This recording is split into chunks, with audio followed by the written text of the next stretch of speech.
LS కిచెన్కి స్వాగతం అండి. ఈరోజు మనం మ్యాంగో పాయసం చేసుకోబోతున్నాం. మీకు మ్యాంగోతో చాలా రకాలు చేశాను.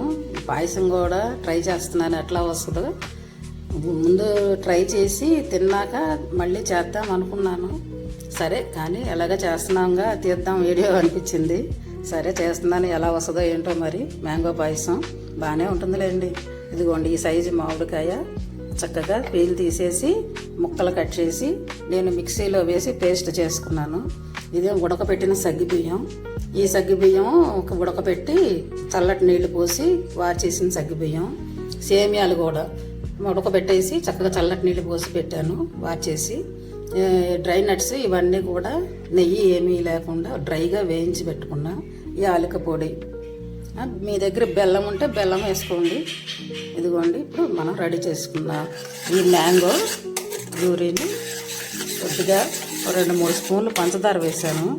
వేసి ఇది చక్కగా దగ్గరికి వచ్చేలాగా ఇలాగా కొంచెం ఉడకనివ్వాలి. ఇలా ఉడికితే ఏంటంటే మనకి పాయసం పచ్చివాసన రాకుండా ఉంటుందన్నమాట.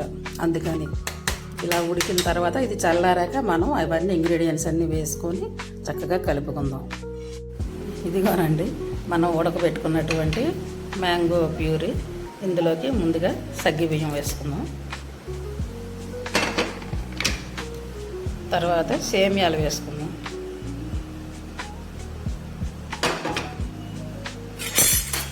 ఇవి వేసుకొని ఒక్కసారి కలుపుకుందాం. చక్కగా కలిసిపోయిందండి. ఇప్పుడు మనం పాలు పోసుకుందాం.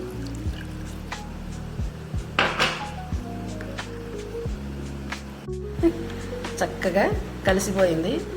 కొంచెం టేస్ట్ కూడా చూశాను ఎట్లా ఉంటుందో ఏంటో అని. ఇప్పుడు యాలక పొడి వేసుకుందామండి. టేస్ట్ కూడా చూశాను, చాలా చాలా బాగుందండి. చేసుకోవచ్చు అందరూ చక్కగా. కొంచెం వెరైటీ, పిల్లలకి చక్కగా ఎంతో ఇష్టంగా తింటారు అనమాట. ఇప్పుడు డ్రై నట్స్ వేసుకుందాం.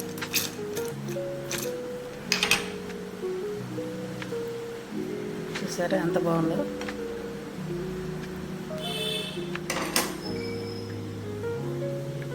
మ్యాంగోస్ పాయసం, మ్యాంగో సేమియా పాయసం.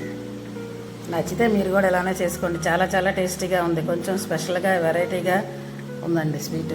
స్వీట్ కదా, చాలా బాగుంది. పిల్లలు చాలా ఇష్టంగా తింటారు. నచ్చితే మీరు కూడా ట్రై చేయండి అండి. మన పాయసం రెడీ అయిపోయింది.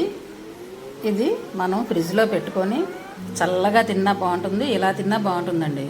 కానీ కొంచెం చల్లగా తింటే ఈ వేసవికాలంలో చాలా చాలా హ్యాపీగా అనిపిస్తుంది అనమాట. ఫ్రిడ్జ్లో పెట్టుకొని 1 గంట 2 గంటలు చక్కగా తినండి. నచ్చితే మీరు కూడా ఇలానే చేసుకోండి. Thank you.